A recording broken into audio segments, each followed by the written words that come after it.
The undisputed powerhouse of Europe is now Germany.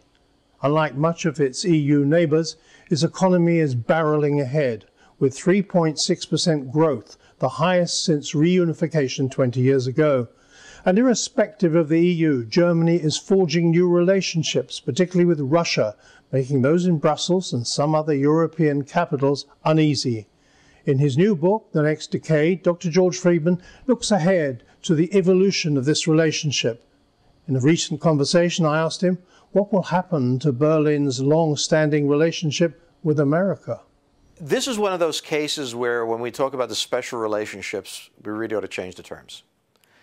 Germany and the United States used to be very close because they had identical interests. Germany and the United States today don't have the same interests. Germany and the United States had very different approaches to the financial crisis. The United States stimulated its economy.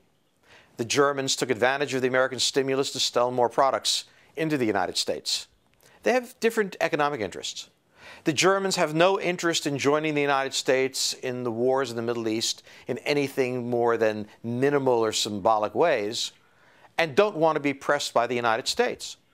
It's interesting to look at Germany because everybody said the problem the United States has with Germany has to do with George Bush. George Bush doesn't use diplomacy, and therefore that's the problem. Well, U.S. relations with Germany are just as bad today under Barack Obama because there are fundamental differences. Now, the interesting question is not what the relationship between Germany and the United States is, but what Germany's relationship is with the rest of Europe. That is very much up in the air. So what we're really seeing here is every country of Europe redefining its relationship to the United States, to each other, to Russia, and that's one of the most dynamic questions in the region. But you also said something very interesting, which is that Germany is the most powerful engine of Europe, only economically. From a military point of view, Germany is virtually disarmed, and it is not driving Europe.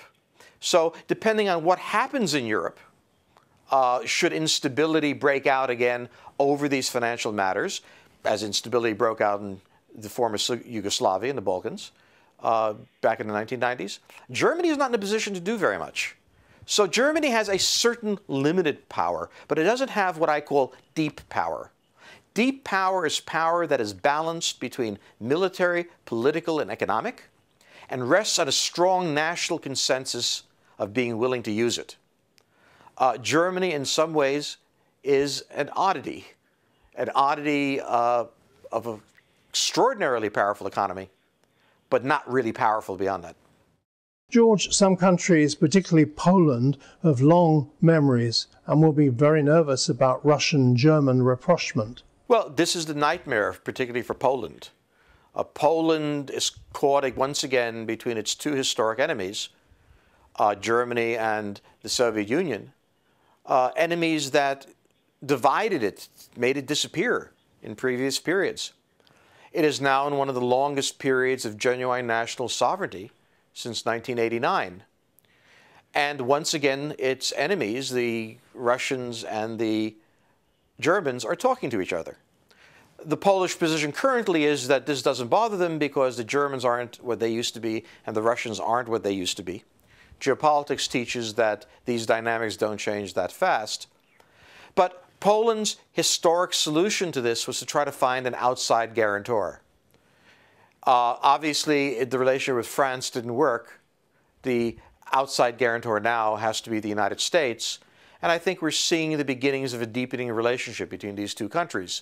There are many blocks, there are many unhappy periods that are going to happen, many periods where it will appear to fail. But I think that is where the U.S. responds, not in wooing back Germany or accommodating Russia, but in dealing with Poland. George Friedman, and join me soon for further conversations about George's new book, The Next Decade, published by Doubleday and available now at good bookshops or online here at www.stratfor.com. Next time we'll talk about the rise of China. Can it continue? Until then, goodbye.